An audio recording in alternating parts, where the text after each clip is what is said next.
तेरे वालों को समझ में नहीं आता, इसका मतलब वो मेरी जाति को सीधा इंडिकेट कर रहे थे कि तेरे लोगों को समझ में आता नहीं है, जबकि पहले कुछ नहीं कर रहे थे जब जाति नहीं पूछी। आईसीयू की वैन होनी चाहिए, एयर कंडीशनर।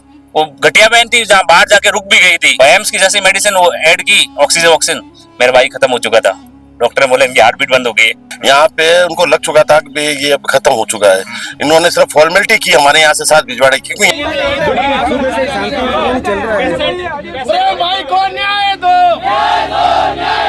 हमारा दुश्मन ये जो लापरवाही से आदमी चला गया वो हमको दंडित करना चाहिए। क्या भाई आवाज है एकता?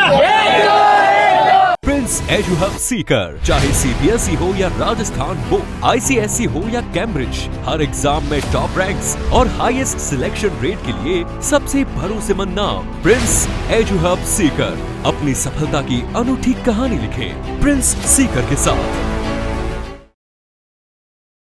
खमागणी राम राम सा, मैं हूँ आपरे सागे आपरे दोस्त दीपक। आप देख रहे हैं मगर झलको जोधपुर चैनल। हमारा आप देख सको मैं पाली रोड पर जो जीत अस्पताल है उन बारिश खड़ो हूँ।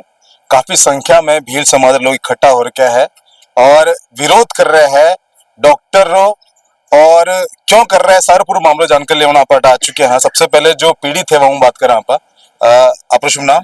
बालकिशन। अपने जो भाई साहब है बट एडमिट था, कई बीमारी थी और कई तारीख मैं आपने स्वरूप बताऊं।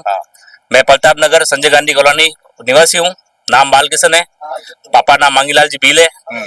मैंने पता चलियो कि फ्री कैंप चल रही है। अच्छा।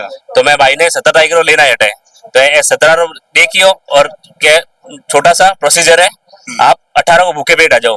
तो मैं साथ में नहीं आया, मेरे छोटे भाई को साथ भेजा। मैंने छोटा सा प्रोसीजर, और मुझे पता है कितना छोटा प्रोसीजर क्योंकि मैं खुद करवा चुका हूँ, मेरा भी हो चुका है। तो मैंने भाई के साथ, छोटे वाले भाई के साथ भेज दिया। तो उन्होंने बोला कि आपको एडमिट करेंगे और आज की रखेंगे एक दिन के लिए। फिर ओटी में लेके गए। ओटी में इन्होंने एक्चुअली को देना था लोकल एनेस्थीसिया जो पेनिस के आसपास लगता है, पर इन्होंने स्पाइनल में दिया हाई डोज के साथ। जैसे इन्होंने भाई को हाई डोज के साथ स्पाइनल में दिया, भाई की स्थिति अनकॉन्शियस हो गई, वो बेहोश हो गए और सीधा इनको वेंटिलेटर पे ले लिया गया। और हमें बोला गया कि इनके वो वेंटिलेटर पे आ गए। तो हम इनके पास आए, पूछा क्या है कि हो जाएंगे इनको हमें जांच में रखा के ठीक हो जाएंगे। फिर कल रात को 18 तारीख को जब वो भाई को ओटी लिया था, रात को 12 बजे जब मैंने बोला क्या है इनको कहीं और लेके जाए, तो उन्होंने बोला आप देख लीजिए एम्स में ट्राई कर लीजिए, वहां कोई बेड खाली हो जाए। तो इन्होंने बोला आप जाके पता किए। मैं जाके आया, वहां कोई एम्स में, मैं अकेला रात को 11 बजे 12:30 बजे 1 बजे एम्स गया। वहां सारे डॉक्टरों से मिला। उन्होंने मुझे एक ही जैसे ही बोला, मैंने कहा ये हिस्ट्री है भाई की। उन्होंने बोला ये सर्कमसिजन में स्पाइनल में मतलब लगाने की जरूरत नहीं थी, ये लोकल एनेस्थीसिया से काम हो जाता, पर इन्होंने दिया, ये इनकी गलती है, मान नहीं रहे। फिर मैं वहां से और एक दो दोस्त को फोन लगाया। मैंने कहा यार तू तेरी जैक या चेक जो भी है पॉलिटिशियन थे, एक आईसीयू बेड दिला दे, पर वो नहीं हुआ। मैं वापस आया 1-1:30 बजे, इनको बोला, इन्होंने बोला हमें पता था नहीं होगा। 19 तारीख को सुबह 11-12 बजे स्थिति गड़बड़ होने लगी, सारे डॉक्टर इकट्ठे हो गए। पहले तो मुझे अलाउ भी कर रहे थे बार, जब स्थिति गड़बड़ हो गई तो ये मेरे को जाति पूछी, बोला, फिर मेरे को आने से बार मना करे, तू तेरे को समझ नहीं, तेरे वालों को समझ नहीं आता, ऐसे बोलने लगे कि तेरे वालों को समझ में नहीं आता। इसका मतलब वो मेरी जाति को सीधा इंडिकेट कर रहे थे कि तेरे लोगों को समझ में आता नहीं है, जबकि पहले कुछ नहीं कर रहे थे जब जाति नहीं पूछी। और फिर वो डॉक्टर सारे इकट्ठे हो गए और इन्होंने जैसे वो बड़े डॉक्टर आए, उसके आधे घंटे बाद इन्होंने उनको झांसे में लिया कि हमने आपके वहाँ आईसीयू की व्यवस्था कर दी है एम्स में। सीधी यहाँ से एम्बुलेंस जाएगी, सीधे एम्स में ऊपर जाएगी 3rd फ्लोर पे, जो भी इन्होंने बोला, सीधे मतलब इनका आईसीयू में जाएगी। क्या कोई आपको वहाँ वेट करने की जरूरत नहीं है, ऐसा कुछ नहीं है। तो हमें थोड़ा विश्वास हुआ, हमें लगा कि भाई वाकई कह रहे हमारी सारी व्यवस्था हो गई है। यहाँ 2 सीट है, वहाँ 20 सीट है। यहाँ मतलब उनका कहना मतलब यहाँ 2 डॉक्टर है, वहाँ 10 डॉक्टर है, यहाँ 1 सर्जन है, वहाँ 4 सर्जन है, यहाँ 1 एनेस्थीसिया है, वहाँ 4 एनेस्थीसिया है। तो ज्यादा हमसे बेटर वहाँ आपका भाई का बचने के चांस है। तो मैं तो अपने भाई को बचाने के लिए जहाँ ज्यादा अपॉर्चुनिटी होगी वहां लेके जाऊंगा। तो मैं भाई को हाँ भरी, मैं कहा जैसा आपको सही लगे। तो उन्होंने हमसे साइन करवा दिए, पता नहीं कहाँ साइन कराया, वो तो रिपोर्ट में पता चलेगा। पर ये इन्होंने हमें झांसा देके ही भेजा है, हम अपने भाई को जबर अपने मन से लेके नहीं गए। इन्होंने, आप ये बताओ, जब एक रात पहले जब मैं वहां गया, डॉक्टर कह रहे हैं कि आईसीयू नहीं मिलेगा, तो इन्होंने कैसे व्यवस्था नहीं करी यहाँ। 1 घंटे तक मेरा भाई आईसीयू ना, आधे घंटे तक तत्काल के बाहर पड़ा था। और ऐसी घटिया वैन थी, आईसीयू की वैन होनी चाहिए, एयर कंडीशनर। वो घटिया वैन थी जहाँ बाहर जाके रुक भी गई थी। इनका मैकेनिक आके हाथों 5 मिनट में ठीक की उसको, पता नहीं कैसे ठीक किया। और फिर वो लेके गए और आधे घंटे एम्स के बाहर पड़ी रही। फिर वो आनंद फाने में उधर करके इनको अंदर लिया और इनके जो इंस्ट्रूमेंट है वो जैसे निकाले, इनकी जो मेडिसिन चल रही थी वो एम्स की जैसी मेडिसिन वो ऐड की, ऑक्सीजन मेरा भाई खत्म हो चुका था। डॉक्टर ने बोले इनकी हार्ट बीट बंद हो गई है। तो दर्द आप जानो क्योंकि आप बहुत करीबी है, आप भाई है, लेकिन अटे कैंप चालू था, बता रहे थे एक फ्री कैंप चालू था, किन चीज का कैंप था? या मैं एक्चुअल मेडिकल का ही हूँ, मेडिकल का काम करता हूँ, तो मुझे पता चला, पता नहीं दोस्तों में से कि भाई कैंप चल रहा है, यहाँ फ्री में इलाज हो रहा है। किन चीज कौन सी बीमारी? मैंने ओटी सारी क्या फ्री हो रही है, मेरे भाई का ओटी का था, ओटी सारी फ्री हो रही है। आप अभी जाओ किसी को भेजो अपने रिश्तेदारों को, ओटी फ्री हो रही है, तो यहाँ ओटी फ्री हो रही है। और करवाना मत, मैं आपको कह रहा हूँ पता करने के लिए, करवाना मत, बहुत घटिया हॉस्पिटल है। एक्सपर्ट डॉक्टर कर रहा था या कोई मतलब ट्रेनर कर रहा था? सर वो तो अब ओटी के अंदर तो हम लोगों को अलाउ करते हैं नहीं, वो तो अब यही बताएंगे। मैंने एनेस्थीसिया मैडम को बोला भी है, मैडम आपने ज्यादा लगाया भाई को एनेस्थीसिया, और नहीं जरूर नहीं थी, वो कहे नहीं नहीं लगाते नहीं लगाते। मैं ना कल सुबह 10 बजे 8 बजे आप बोले उसका मैडम का सुनील गर्ग का सीसीटीवी चेक कर लो, मैं वहां गया हूँ।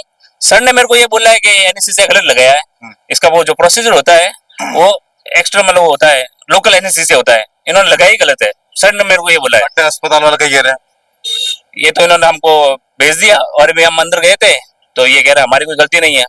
पुलिस तो हमारे पे इल्जाम लगा रहे हैं कि ये खुद हमारे पे इल्जाम लगा रहे हैं कि आप अपने परिवार वाले अपने भाई को जबरदस्ती आप लेके गए, ना कि हमने कोई जबरदस्ती लेके गए। इन्होंने हमें तो धोखे में रखा।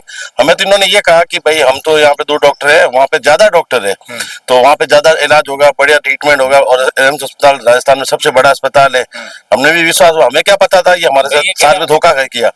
यहाँ पे उनको लग चुका था कि ये अब खत्म हो चुका है। इन्होंने सिर्फ फॉर्मेलिटी की हमारे यहाँ से साथ भिजवाने, क्योंकि यहाँ से इनको यहाँ से बॉडी बाहर निकलवाने के लिए इन्होंने सब कुछ ये षड्यंत्र रचा इन लोगों ने। हम तो चाहते हैं कि हमारे भाई को न्याय मिले। इस अधिकारी उठाया वे बस बातचीत हुई, क्या कह रहे हैं? पुलिस अधिकारी भी आई, उन्होंने भी यही बोला है कि हम उनसे वार्तालाप हो रही है, बात करके जैसे भी जो बात होगी हम आपको बात बताएंगे। आप कितनी बजे से बैठा हो? सुबह कितने बजे से बैठा हो? सुबह 8 बजे आ गया। 8 बजे से बैठा हो आप सब लोग? समाज के सभी लोग बैठे हैं, समाज के सभी समाज के लोग बैठे हैं। आपने कहीं लग रहा है कि आप बात मान ली जावेला, या फिर मतलब भाई जायज मांगे, हम कोई मांग तो रहे नहीं। हम तो ये कह रहे हैं कि हमें मुआवजा चाहिए, पीड़ित परिवार को न्याय चाहिए। आज उसकी छोटी छोटी बच्ची है, उसका कौन देख रेख करेगा? उसका कमाने वाला घर में वो वही था। सामने रहते अगर ये मांग मान लेते हैं तो ठीक है, नहीं तो पूरा SC ST समाज सड़कों पे उतरेगा और इसको पूरा न्याय दिला के रहेगा। आपसे जान के लेना चाहूँ, कितना बच्चा था वहाँ? और 3 लड़कियां है, 1 लड़का है। कई काम करता था ये होमगार्ड में थे और टैक्सी भी चलाते थे। अपने बच्चों को अच्छी परवरिश देने के लिए, और पढ़ाते भी ऐसे नहीं है, इंग्लिश मीडियम पढ़ते भी है बच्चे। तो कुल मिलाकर आप देख सको कि दर्द आंखा में झलक रहा है अठे, और पूरा समाज इकट्ठो है अठे बैठा हुआ है। फिर भी जो है हाल तक जो है बाहर कोई आ नहीं रहे, बातचीत नहीं कर रहे इन पूरे मामला पर। जो आपने देखो पुलिस अधिकारी जांच पड़ताल कर रहे हैं, अपनी तरफ से पूरी कार्रवाई कर रहे हैं, लेकिन हाँ जो पीड़ित परिवार को न्याय मिलना चाहिए और निष्पक्ष जांच होनी चाहिए, उच्च अधिकारी द्वारा जांच होनी चाहिए कि वास्तविक गलती किनी है, और जो भी है उन्हें सख्त सजा मिलनी चाहिए। अगर आप जो बैठा हो और चाहे शाम तक बैठा रहो, अगर आपकी बात नहीं मानी गई तो पचे फिर आगे हमारे जितने भी जोधपुर संभाग के हमारे समाज के जो लोग हैं, हम सभी जगह हमारा प्रचार करेंगे और बड़ा बड़ा आंदोलन का रूप दिया जाएगा, और जिसमें हमारे ST SC सभी बंधुओं को हम शामिल करके एक बड़ा रूपरेखा तैयार की जाएगी, जो हो सके जिला कलेक्टर का घेराव भी करेंगे। आप देख रहे हो पूरे मामलों का ही है, आपने क्या लग रहा है कमेंट करके बताओ, और इन वीडियो में शेयर करो, अपने प्यारे विश्वास भी मना रखो। मैं हूँ आप आगे आपके दोस्त दीपक झलको जोधपुर से। धन्यवाद। झलको